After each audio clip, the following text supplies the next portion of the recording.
Wolverines, are you ready?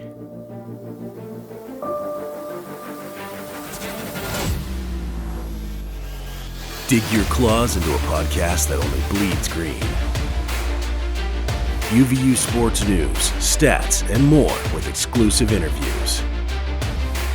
Made for the fans, by the fans. One Team All Green presents the Green Machine Podcast.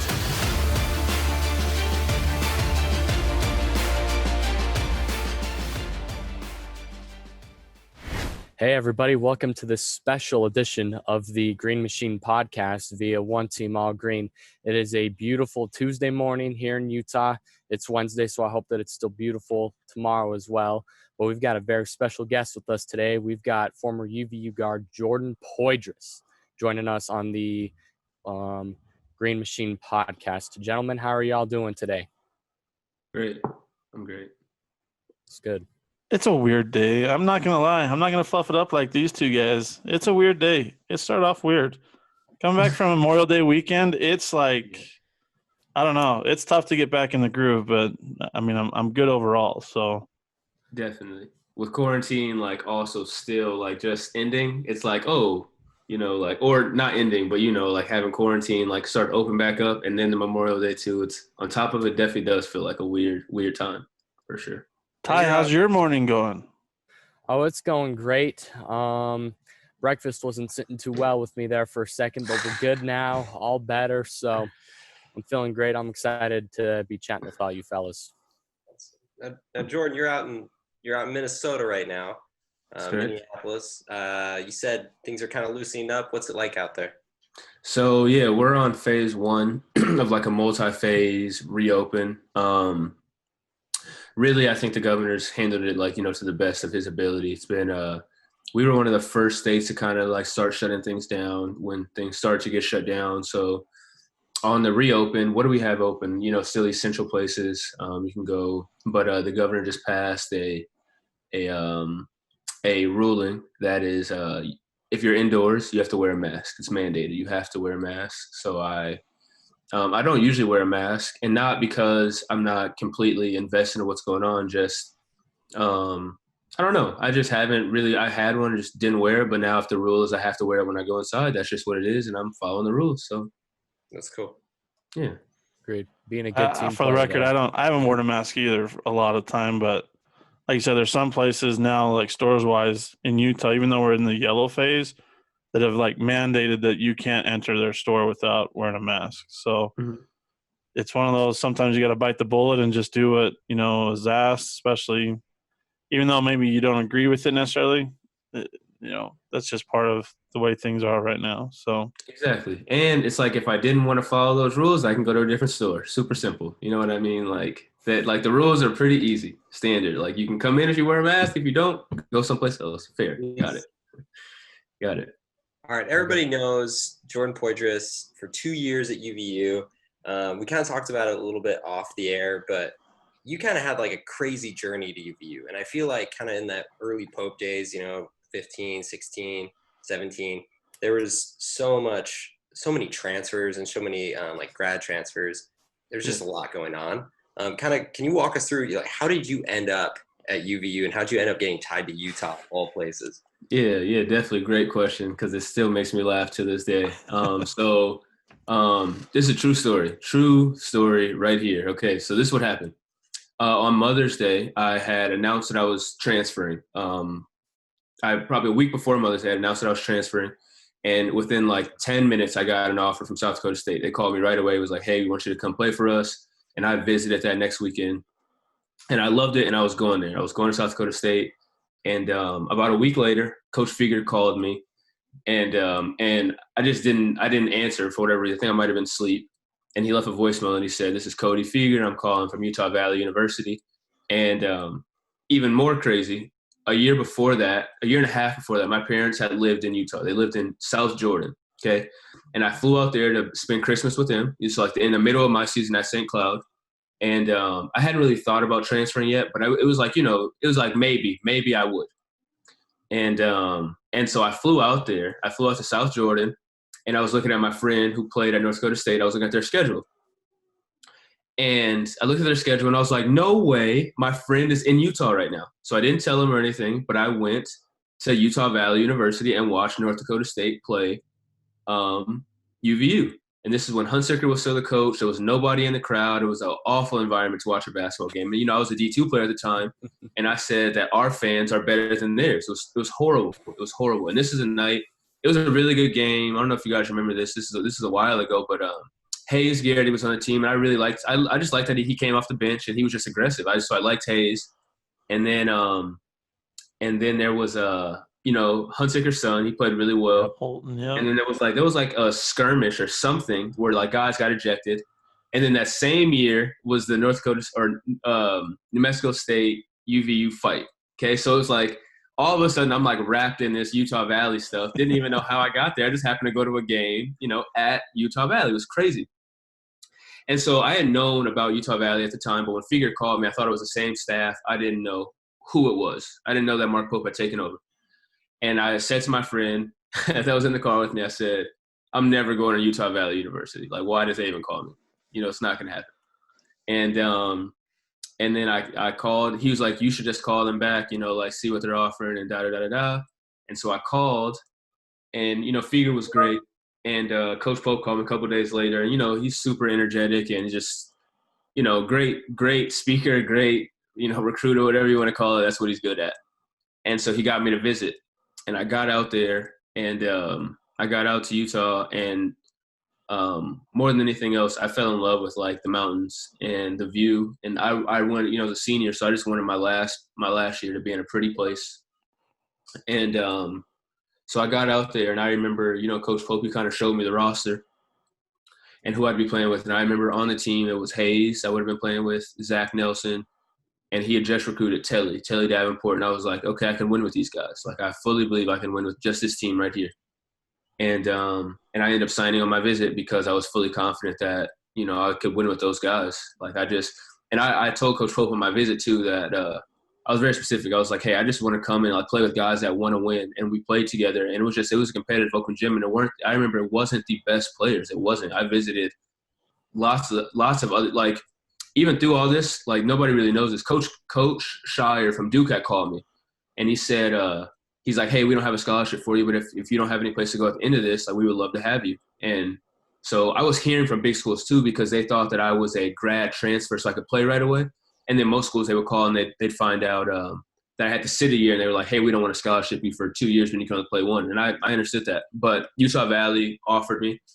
And even before I visited Utah Valley, BYU had called me first, and it was Coach Lacombe, and they wanted me to visit. They wanted me to visit the week after UVU wanted me to visit. But in my mind, I was already pretty much committed to South Dakota State. So I just want the process to be done with. I was kind of already over like the rehash of you got to visit and talk to coaches. It gets to kind of be a long process. And so Coach Lacombe had called me, and so they wanted me to visit first. But like I said, I signed to my visit. I was really impressed with Coach Pope and what I thought he had to offer. And yeah, so that's why I ended up there. I remember I signed, and Coach Pope, he's super ecstatic. It was fun. It was a fun time. That those first few months, definitely a fun time. It's a wild story, man. That's pretty awesome. Wow. A lot of things lined up to get you there. Yeah, really. Hold on now. This is going to get crazier, Jordan. My dad used to be a professor at South Dakota State University. So we lived in Brookings for 2 years. In Brookings, yes. So you can see why the basketball grabbed me. But other than that, Brookings had nothing. So, when Utah Valley came, that was the other thing that kind of pulled me away was it was like Brookings or Orem. And Brookings, as I'm sure Tyler could tell you, is not the prettiest place in the world. No, not at all. Super windy too because it's flat. So their winters are really bad because it's flat and windy. So I lived in Minnesota and I had known cold, and they say it gets colder there. I was like, no thanks, no thank you. I don't need any of those problems. Yeah, absolutely. So that kind of brings me to a question, speaking of kind of the difference of the weather and stuff. So what were some differences between Utah and Minnesota? You've been in Minnesota your whole life. So what was it like kind of making that transition to Utah for a couple of years? So actually I only lived in Minnesota just for those times I was at St. Cloud. So the cold was still new to me. I had moved to Minnesota just starting school as a freshman. So the weather, here was very cold, always cold for, more months than you get nice weather for sure. I'd say it's like 9 months are cold, 3 months are nice. Like that's just how it is. Yeah. And in St. Cloud, it's even worse because it's right on the river, on the Mississippi River. So then the wind comes right off the river and just smacks you, like really. And then the place that we would travel, to play like Minot, North Dakota, which is very close to Canada, gets very cold. So I remember actually we traveled to Minot when I was playing at South Dakota State, or when I was playing at St. Cloud State. And Minot was super windy. Like it was so windy, we just tried to walk to the gas station, which was like essentially across the street. And the wind was like blowing us off our walking path. Like it was so bad. It was so bad. And those are the places that you go and travel. And so I really I know people, like when I left, people weren't happy that I left St. Cloud. But I think more than anything, it wasn't about the basketball or anything that was going on. Then it was just like I didn't want to deal with the weather anymore. I didn't want to deal with traveling to even colder places. Like I knew if I would have, when I was going to Utah, I had looked at who they played in the past before Coach Pope made his own schedule. And I was like, oh, those are places that are like warmer. And, the WAC schedule is pretty warm. And then I got to Orem, and I knew what the weather was like. Like I said, my parents are so crazy. They lived in Salt Lake, and then when I moved there, then they ended up leaving. But I had been to Utah, so I had known how beautiful it was. And just for me to get out there, and then the basketball stuff just was like another addition. But I really the weather is something that tied me in for sure. I loved Orem and how beautiful it was in the weather. I loved all that until I spent a summer in the 95 plus degree weather, and that kind of changed me quickly. Definitely. Yeah, Orem's a beautiful place. The weather's really different. Can't ever seem to make up its mind. This spring especially, it's been crazy. Some days we've had snow, other days it's been like 70 degrees. So Ooh. that's Utah weather for you. Yeah. Yeah, it was when me and my wife went to Logan on Friday night. We drove up Logan Canyon to go to Bear Lake to get a raspberry shake. Can never go wrong doing that.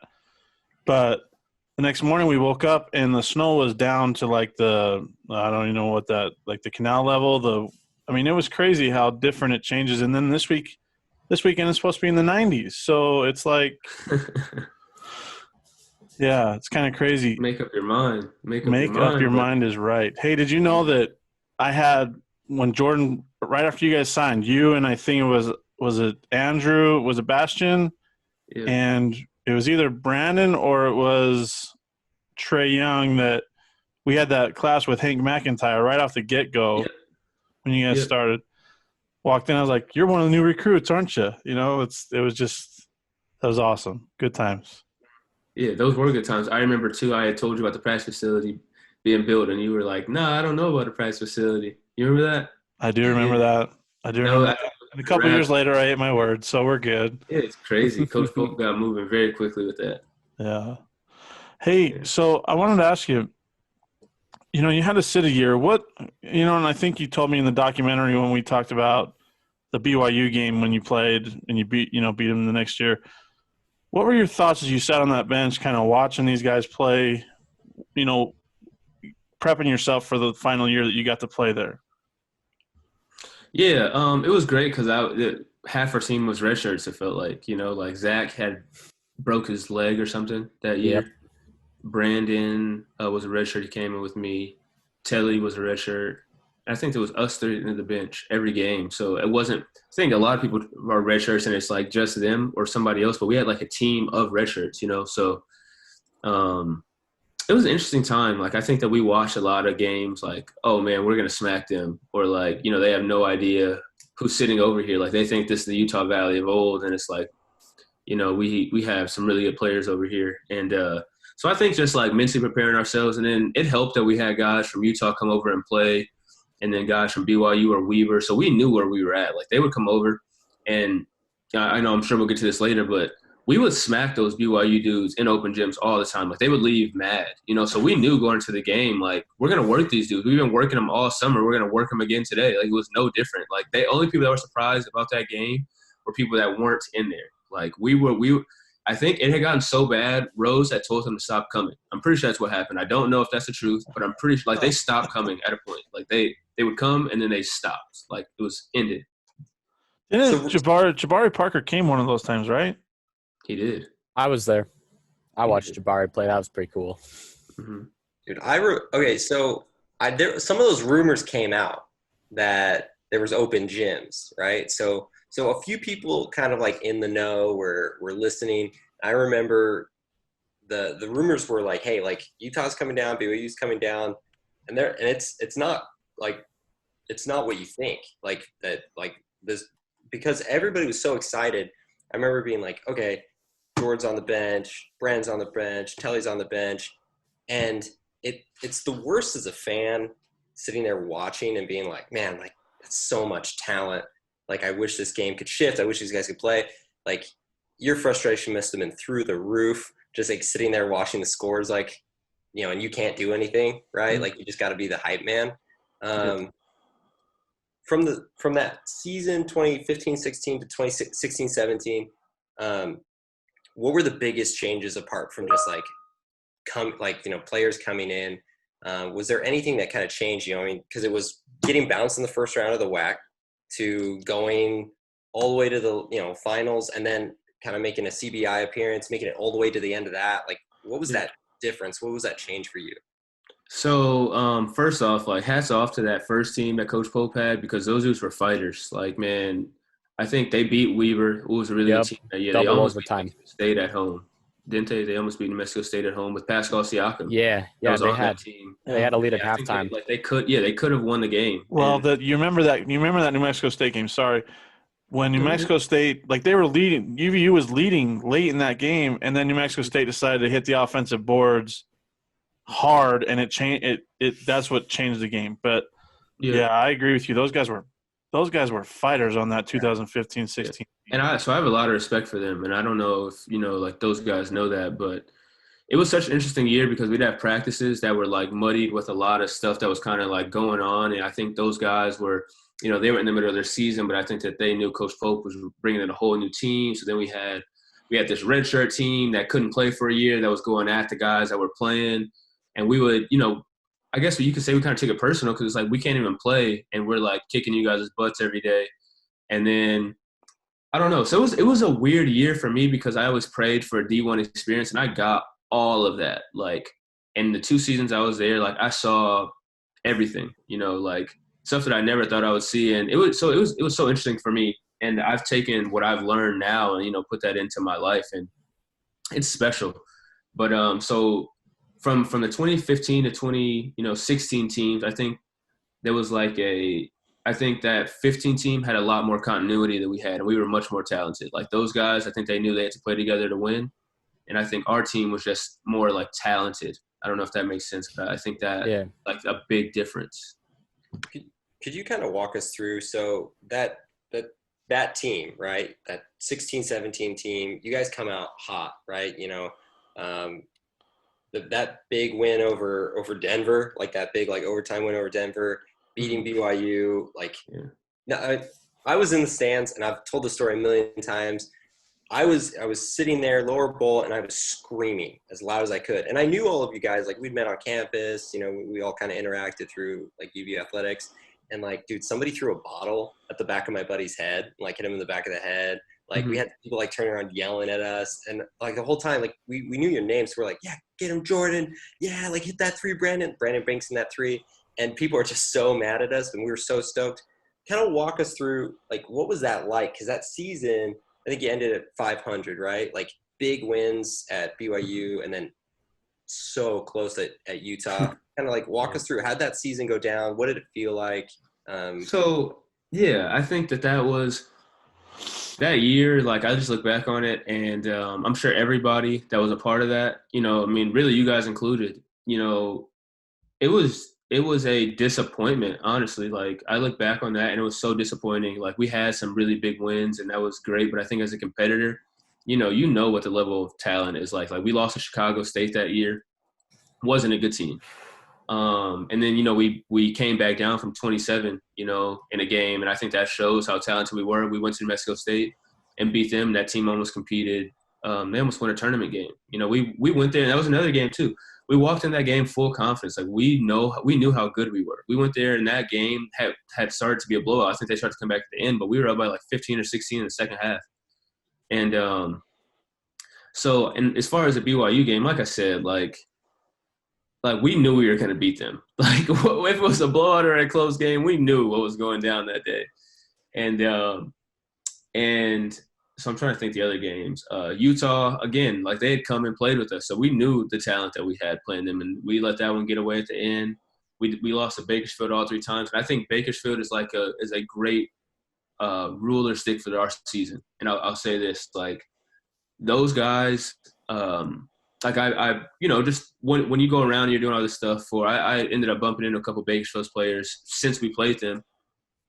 And I think that they just really had a continuity that we didn't really have. And I think that's what, like, they weren't the most talented dude. Dedrick Basil, I remember him, solid player, but it wasn't any better than me or Brandon or Connor. No. They had another small guard, really small guard. He was like 5'8" or something. He was just really He was tough the one that hit the hard. game-winning shot against New Mexico State in the WAC tournament championship that year. That was Basil. That was Basil? Dedrick Basil. Yeah, that was. Talk about the point guard, though. They had a point guard that was, like, really little. He's, like, number 51 or something. I remember him. And then they had Jalen Arrington. So they had guys that just, like, I think just they've been playing with each other for so long that they had a continuity that we just didn't have. And I remember that tournament game so well because, I mean, I hate to say this, but, like, I just knew we were going to the championship, and then they ended up coming back and they beat us, and that hurts real bad. But I think that was like our season, though. Our season in a nutshell was really big highs and really low lows. Like that was just how it went. Yeah. That's tough. I remember a good portion of that season, some of the wins, the New Mexico State one, the BYU one, the Denver comeback. On that Denver comeback, what was Coach Pope like at halftime? Like, what was he saying? Like, was he trying to spark you guys up? Was he just saying, all right, well, we showed up for a half and we're just going to throw in the towel? What was kind of the message at halftime of that game before you ultimately came back and shocked the nation? I got a great content for this question. Okay, this is great. I'm glad you asked this question. So I went back to UVU about a year after I was done. So maybe in 2018 at some point. And Coach Daniels, it was him and I think Feger. And I guess they had called Coach Billups, who's the head coach at Denver, to play again, start a new contract to play. And I guess Coach Billups said, no, you guys, I'm not playing you guys anymore. You guys had a player on the team that was crazy enough to believe that he was down 27 and that they were going to win the game. And they're telling me this story and I'm just listening. And then he goes, he says, yeah, Coach Billups said that a guy banged a three right in front of our bench at halftime and looked me in the face, excuse my language, and said, we're going to win this fucking game, okay? And that was me. I hit a buzzer beater, and I looked Coach Billups in the face, and I said, we're going to win this fucking game. And I went in the locker room, and I remember Coach Pope, he was like, Coach Pope was never like a big rah-rah guy. Like, he's not a big yeller. He's like he does his thing, but I remember he wasn't like super loud or he was like more like, what are we doing? But we had some momentum. And I remember it was really the guys were like, we're going to win this game. Like, we're going to win it. We're going to come back. I don't know how. And it sounded crazy at the time. But I just knew it. Like, I knew that team was not better than us. And I remember looking up at the scoreboard, and we were down by 20. And I'm like, what the heck is going on? And we just, kept chipping away. And then, like, I just remember there were guys that made big plays. I remember KO made some big shots. I made some big shots. I want to say it was either Jonas or Zach or Isaac. Somebody like big was contributing. It might have been Isaac too. That was a big contributor in that game. And collectively, I think as a team, like that was the beginning of the season. And we just had so much fight. I can't even explain it. But like we had so many guys that were good. Like, Jared Stutzman left, but Stuss was really good. Like Jared Stutzman was a really, really good player. And he ended up leaving Utah Valley and doing whatever at Idaho State. I'm not sure how he finished, but Stutz was really good. We had guys we just had a lot of guys, like point blank. We just had a lot of guys. Definitely. So, go ahead, Ty. Oh, no. I was just responding to that. Take it away, Kyle. So I want to know what happened that night early in January against Chicago State at home. I've heard so many different stories of, you don't have to go into detail about what happened prior to that game and things but I mean, like you said, that was one of those head scratchers. Like, this is Chicago State. You don't lose to Chicago State, and I think you guys beat them by like 40 when you played them in the Windy City. So, like, talk us through that game, because that was just I'm sitting on press row and I'm watching and I'm like, what is going on here? Because it looked like it was just a flat performance that night. Yeah, man, I just think our team, we just had so many identities and different personalities on the team, and it was just hard to get them all together every night. Like, that's just the best way to put it. Like, we had, we were just dealing with a lot. And I think, like, that was our season. I think that's how you end up 500. I think you end up really good, when you have good talent mixed with good chemistry and, and whatever else you want to call it. And then you go 500 by having lots of talent and not everybody's on the same page every night. And I kind of think that's just how our team was. Like, we were, we all had what do they say? There's like a phrase for it, but we all kind of like did have our own agendas, and it's just so strange looking back. I think we were just a team like trying to find an identity, and we didn't really have it. At the end of the season, we started to, hit our stride. We started to look really good. And, there were some changes that were made at the end of the year, and we started to play well. By CBI time, it was kind of too late. Tournament time, we gotten hot, and what we were doing against, we had beaten New Mexico State. We were beating Bakersfield in the tournament game. We had beat Seattle back-to-back games. So we were starting to hit our stride. But that's the thing, though. Like, the season doesn't go for 4 years. It goes for 30 games, So that's just – it's unfortunate how it turned out. But that's how you end up 15 or 500. Yeah. Under 500 maybe. I'm not sure. I don't remember. I think it was under 500. Close. It was I think it close. was 17 and 17, I believe, is what it finished out to be. 500. 500, nice. Do you think part of that, in the early days of Pope, a lot of it was kind of patching stuff together, right? Like, when you're transitioning coaches, like you said, you're flipping a team. There were so many new recruits. Like, Jordan, do you think that's kind of just like a natural consequence of having to put in so many new faces so fast? Definitely, 100%. I think if you look around and you see college basketball now, I mean, you see BYU, they're still trying to do it, put together a team with lots of transfers. And I'm not saying there's anything wrong with it, but I think you see a lot of coaches don't. And I think the reason that you see that they don't is because you get a lot of transfers playing together, especially like guys that have, 1 to 2 years. You're trying to get a lot of guys together to, play together and learn a new system. Maybe this guy ran a 4-out 2-in, or 3-out 2-in. Maybe this guy ran a 4-out 1-in. So then he's used to playing this way. He's used to playing this way. He's always used to having the ball. He's used to having the ball.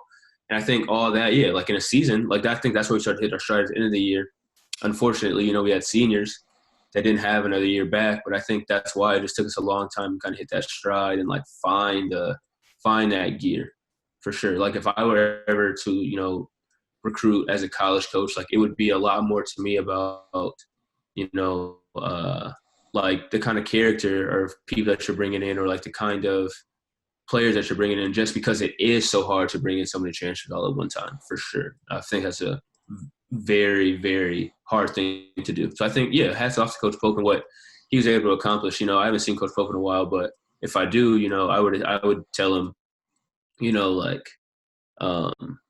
he's done a phenomenal job, and with the transfer market he has. I haven't seen that they got a couple guys at BYU now, and so he's still trying to do the transfer thing, and he could definitely go a long way doing that. So, Jordan, somebody went together and put together a highlight kind of compilation of that win against BYU. And late in the second half, Brandon drives in, kind of loses the ball, and somehow kicks it out to you. And you're like 4 feet behind the three-point line. And we've got a clip of this, so you'll be able to see this. And you just pull up, you just catch and you shoot and you drill it. And the announcer goes, Poydras, a long three, and he got it. That's called gym range in this gym. What's it like to kind of hear that comparison, and what was kind of the mentality of going into that game and like just knowing that you could beat BYU? How did that kind of play out onto the court? Drives down the center, lost the ball, and still on the ground. He scoops it up, and they maintain possession. Poydras, a long three, and he got it. That's called gym range in this gym. So as far as that clip, it really, like, it didn't seem that far when I was shooting it. I've seen that clip, and it didn't seem that far, but I just in that game with those fans, it's just like you're in the moment, and we were up by like a decent amount, I think, and I just remember like wanting to really put the nail in the coffin. Like, I don't think there's any love lost. I don't think that they liked us. We didn't really like them. In fact, we had one of their players over one time, and I wouldn't forget this. I went up to go dunk, and the dude like pushed me out from like under me, kind of a dirty play, and he like helped me up, and I won't say who it was, but he helped me up. And if I did say who it was, you wouldn't be surprised, honestly. But helped me up. Might have just given it away right there. Yep.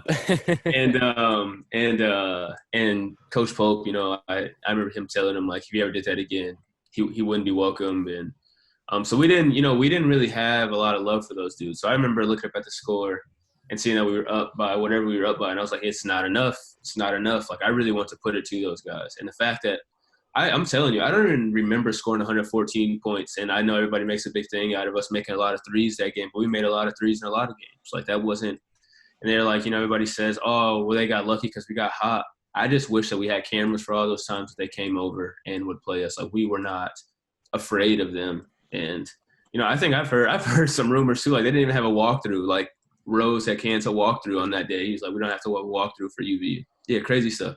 I heard that from – one of their players. So, and I just think, I would, as a coach too, I'm not handling anybody like that. Like I wouldn't care if they were D3 school, like especially the talent today in basketball, being a D2 player that transferred D1. I played a lot of guys at my D2 school that were better than a lot of D1 guys that played. I'm telling you, and now the NBA is kind of catching up. I don't know if you see, but like NBA is giving shots to guys that were at D2 schools. Like, yeah, a big reason I left St. Cloud was because I wanted a shot at the NBA.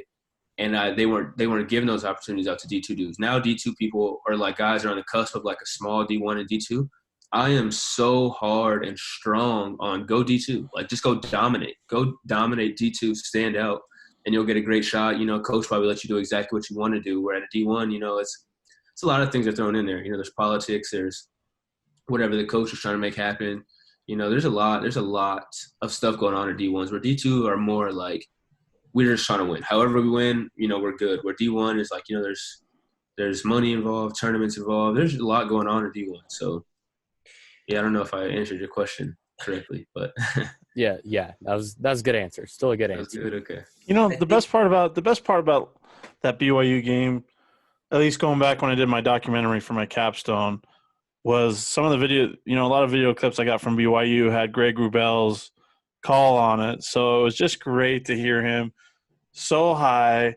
But then I think you hit like the 18th three-pointer of the game, and they're like, that's the ball game. Like just in a depressed, discouraged mood. And it's like, that is the best part of this whole thing is these guys are on this high horse, and then they're brought so low because, well, you guys put it on them. So, good times. For sure. Yeah. So, go ahead, Micah. I said a few years ago on a podcast that I thought college basketball was leveling out. And I thought the reason for that was extremely high talent where guys don't get looks, right? So you have all these guys like, I'll put you in that category, right? Like you're dominating at St. Cloud, but people are like, oh, like D2, they don't really give you a look. But then you see all these players who are like, hey, I want to play for this coach, or I want to play for this program, or I want to play this style, or I want to play my game, as opposed to playing at Duke, right? Or I don't want to ride the bench as a third guy somewhere that gets a lot of press. Like, what's the point in that, right? I want to play. Yeah. So I do think you're right. I think basketball is leveling out in like a good way. I think people need to look at those programs a lot more seriously, which like big kudos to you. So a couple of years ago, you tell me if I'm wrong, there was a rumor and there was a little bit of footage that went around that maybe you had signed a deal somewhere. You had signed a contract somewhere. Can you tell me? How'd that go? So if you look at like the last half of my senior season, like my shooting numbers went down, way down. And at the time I didn't know why. And I remember I was shooting with a coach after practice one time, and I was like, my shoulders kind of bothering me. It was like right before the Mexico State game. It was with a coach. He's not at UVU anymore. Can't remember his name. Patrick Amico. Okay. Yep. It was Patrick, and I just told him like my shoulders kind of bothered me, and then so post that I ended up going to the doctor and found out that I had like some shoulder atrophy stuff going on. I didn't know anything about it, and then I went and overseas for me was an option, And I can't really explain why. I feel like, going overseas wasn't always my dream. I think my dream was the NBA, and however I had to do that. And so I had been here, and I was working out with teams. I got in some private workouts with like the Lakers, the Bucks, and Raptors. Somebody got me connected with all of them, and I went up to the G League Invitational, which is like an invite-only thing that you get invited to. I got invited to that, and I played really well. And from there, I got they gave me a contract to sign in the G League, to sign to the draft, and sign with a team. And right after I signed the contract, my shoulder flared up, and teams wanted me to come work out, and I couldn't. Like, it's even now, I haven't played basketball as much because my shoulder is like it's messed up. Like, it's hard to shoot a basketball still. Like, since I've left Utah Valley. So obviously, trying to play at the highest level with a messed up shoulder isn't ideal. So I tried to rehab it and do what I could, and it just didn't get much better. Like I said, it's still not better today. So yeah, I haven't even really played basketball as much as I used to. There's a prospect in me, playing more coming up. But yeah, so going overseas was kind of not really my thing. I can't even really explain it. Like, I think when I was in high school, I wanted to, and then it lost its allure, I think, the older I got. And you hear all these stories about going overseas too. And I didn't really want to get involved with that. After Utah Valley and all that had transpired there, I just didn't really want to get involved in the overseas stuff. So that's why I haven't played. And I never, if you would have asked me, when we lost in Wyoming, would that be my last basketball game ever? I would have been like, no chance, absolutely not. But it has been. And I ended up going out to Mexico, hurt my shoulder worse, and it was just I ran into a screen, man. It just was not ideal. So. And I came back here. Cool. Yeah. Wow. Well, as long as you're taking care of yourself, that's all that matters. And you're happy. Yeah. Life's pretty baller. So don't, as long as you're happy with that, that's awesome. Oh yeah, definitely. Very happy. Very happy. I'm in a good spot. So Jordan, I remember you saying that you may have been playing in a local tournament in Minnesota. I remember your coach was saying that in the next game you had to go up against Tyus Jones. So for those who don't know, Tyus Jones is an NBA point guard, was the Final Four MVP on the Duke team that won the 2015 national championship. So how did that end up going? Did you lock him down? Did you play really good? How did that go? Yeah, that was a great experience. That brought the whole city out. Like, all of Minneapolis came out. It was a packed gym, no standing room only. It was lots of fun. And yep, that happened. The coach was like ear guarding him. And it's so funny, Kai, I remember you made a video that year when I was at Utah Valley where I think Coach Pope said something like, oh, he should have been the defensive player of the year. And I absolutely should have. And, there wasn't really – Well, didn't he say that you were like a below average defender when you came in, and then you became of the year? Yeah, above that was average? ridiculous. Like, I'll stand by that to this day. Like, there was a lot that transpired at UVU, but that is like that's the triple crown. I came in as a good defender. I was locking up everybody, And so yes, back to Tyus now. So yeah, Tyus, even in that game, I had a coach that's a D3 coach up here at St. Thomas, like a super successful D3 school. And he came with me right after. He's like, hey, you're a hell of a defender. If you can guard like that every game, you're an NBA level defender. And so even how you just asked me, Micah, about my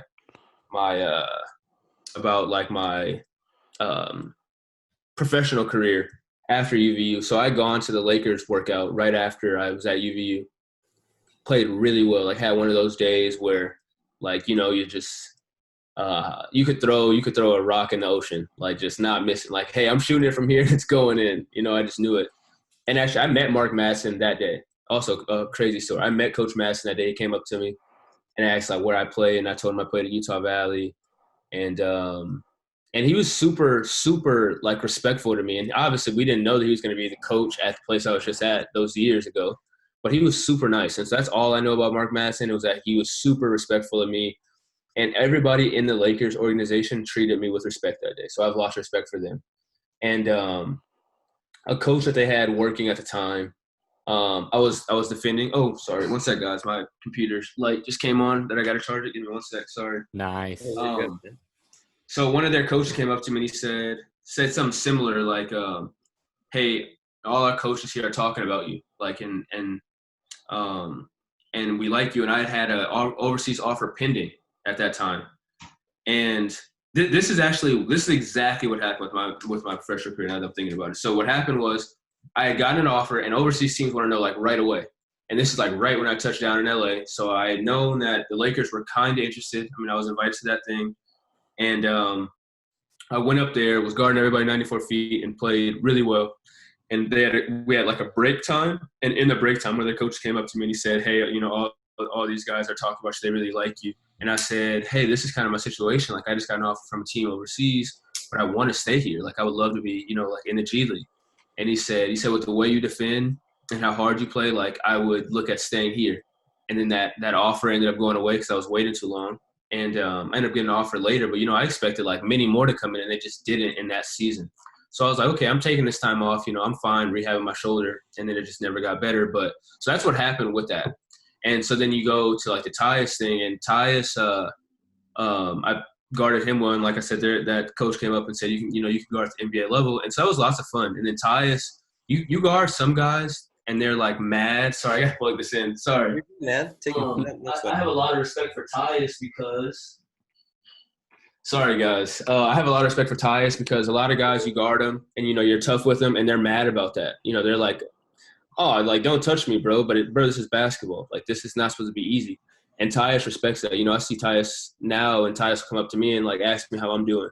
And so for anybody like that, I have a lot of respect. I've played against guys that if you're guarding them, they complain. They complain, oh my gosh, you know what I'm saying? And I think that is the biggest difference in a pro at the highest level and a pro anywhere else. Is like a pro's pro just understands, like, yeah, you're going to get everybody's best shot, and the best want everybody's best shot. And guys that act like they're the best say they want everybody's best shot, and they get it, and they go the other way.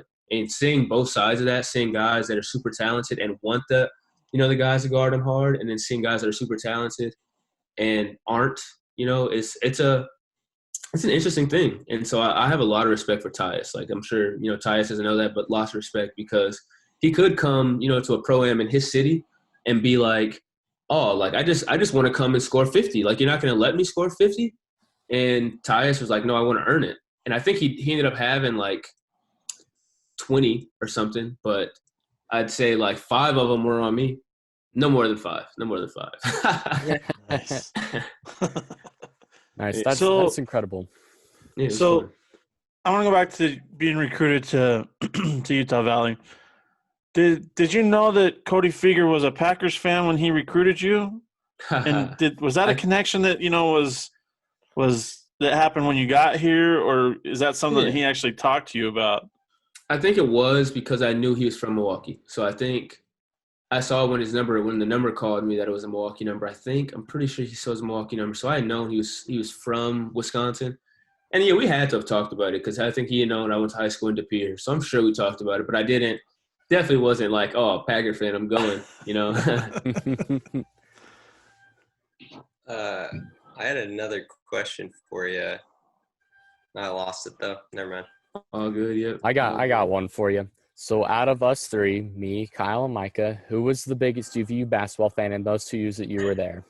Really, Ty? That's where you're going with that question? That is tough. That's real tough. 'Cause I met Micah. Micah was a big fan. I met Kyle just right away in class. And then T. Career was, like, at all our stuff all the time, like practice and stuff. So that is very hard. Like, and then I just bump into Micah randomly, like at a soccer game, and he started asking me questions about the team. So, like, I can't believe you remember that, actually. You remember that? It was like after a soccer game or something, and then we ended up talking outside for like 30, 45 minutes.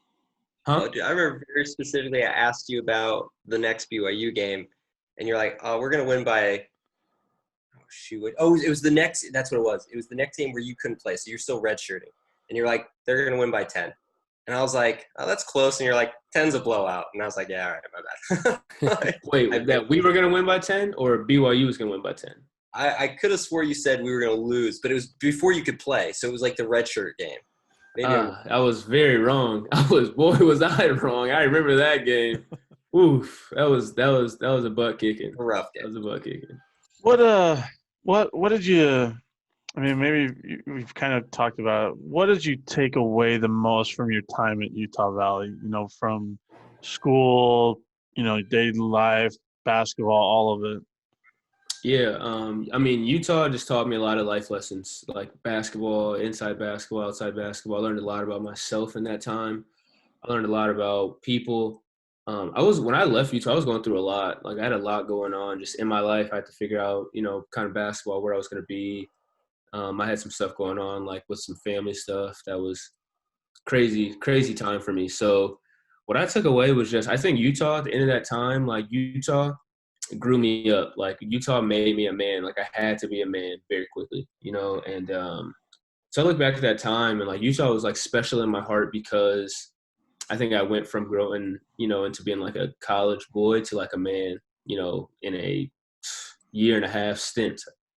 And then what else did I learn? Like basketball wise, I think I learned that,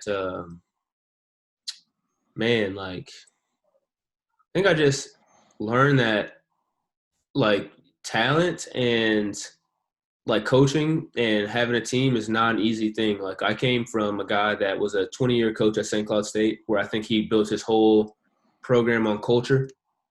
And so that's what I was coming from, where so I didn't really play a lot my freshman year, but my second year I was all conference, I was all conference. So I was like the leader of the team right away. And our coach he made me that too. He said, I remember, I'll never forget this. And I don't know how bad I want to be a coach, but I remember he said, and this would be how I ran my team as well. He said, as a point guard on the team, everything is your fault. Wins are your fault and losses are your fault. And then I came to UVU. Coach Pope's approach was just different. Coach Pope was, I think, just trying to get in and be as successful as possible right away. And I don't think it was a lot of culture based. And I don't know if that's a bad thing. I'm not saying that's a good thing or a bad thing. It was just different. And so for me, I was coming from like a culture where it's like, here's how things are done. And if you don't do it, you can leave. And then I came to Coach Pope, where it was just like, hey, we're trying to win. We're going to win now. This is how we're going to do it. We're going to be successful, and it's just different, like different ways of building a program, I guess. And I know I always have to give Coach Pope his due because I caught him in year 2. Now he's in year 4 or 5. So yeah, he's going to be better now than he was in year 2. And that's just how things are. So I always going to be conscientious of that too. But yeah, it's been interesting seeing, UVU and BYU post my years, because even Coach Pope had a really good team that next year with, AK. And I was in Vegas. I was in Vegas at the time when they were playing Grand Canyon in the tournament. And I'll never forget. I hate to laugh about this because it's not funny, but, I was expecting them to beat Grand Canyon. I was expecting them to win the tournament. And I remember like 6 minutes into the game, I turned my phone on, I looked at the score, and they were down like 24-4 or something. And I was like, what? Like, this can't be right. So I had to go through my phone and get on the WAC website to see if the score was right. And, they ended up coming back. But I think you can look around at all those years that Coach Pope had. He had some talented teams at UVU. And, like, you can see what was going on. You know what I mean? Like, Coach Pope, lots of talent, so much talent, and just never getting over that hump.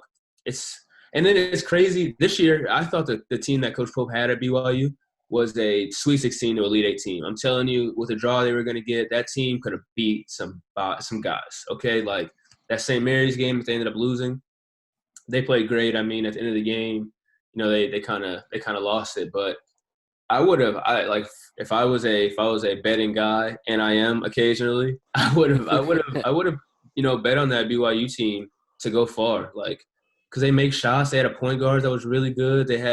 I love Jake Toolson, man. Like, and I'm so proud of Jake, because when I was there, I think Jake was, he was a redshirt, so he was trying to still figure himself out.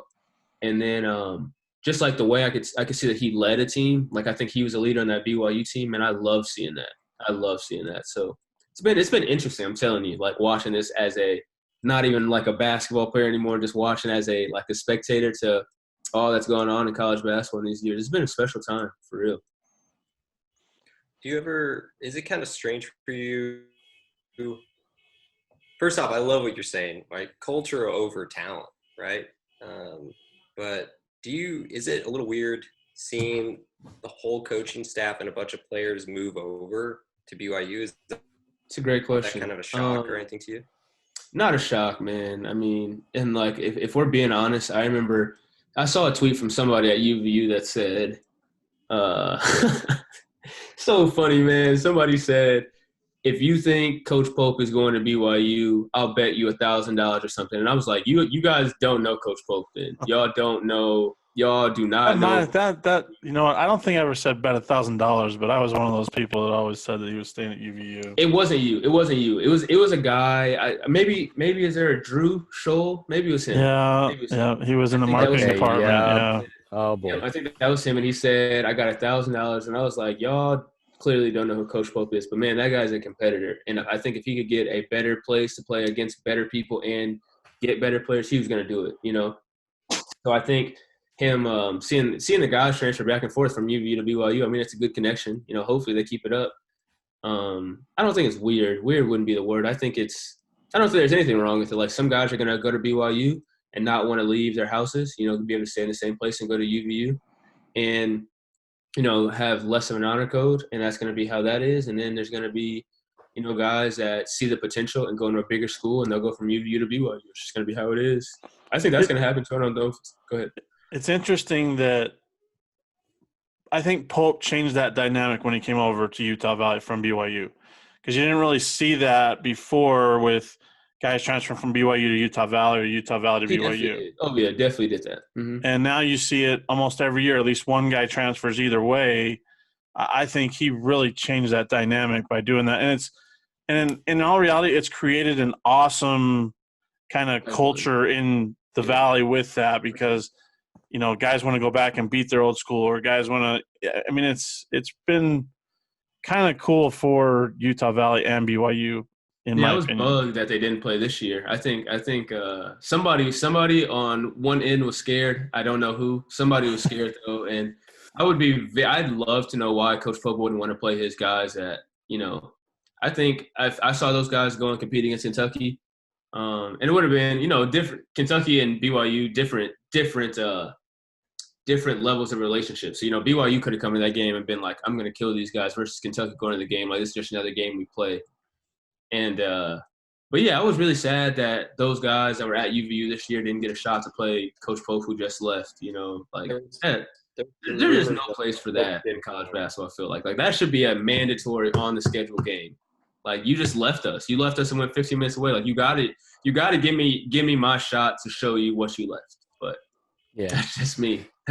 Me, Kyle, Micah, we're all big believers in playing those in-state games, especially when it's like same. Yeah, I saw the last podcast where you guys were talking about that. Yeah, so it's tremendous, you know, and we all would have loved to have seen that, because I think it would have been an incredible game. You know, it really would have, even if it's at the Marriott Center, you know. And Kyle was saying that in the 3 games that they played at the Marriott Center and the one at the UCCU, like, it was a packed house all 4 games, you know. So fans come out, they want to see it. You know, you got UVU fans, BYU fans, so they want to come out and they want to see that game be played. So I'm glad that they were able to figure it out. And I'm not sure if you saw or not, but they've renewed the series. So they're at the Marriott Center this year. Then BYU comes to the UCCU Center in 2021, and then I think 2 more on the road for UVU. But it's a tremendous opportunity, you know, to show Pope, like you said, what he left behind, you know. But at the same time, we also have to acknowledge that Pope's doing great things at BYU as well. So, absolutely. And like you said, he's a competitor. You know, that's his nature. That's what he does. And I respect him for being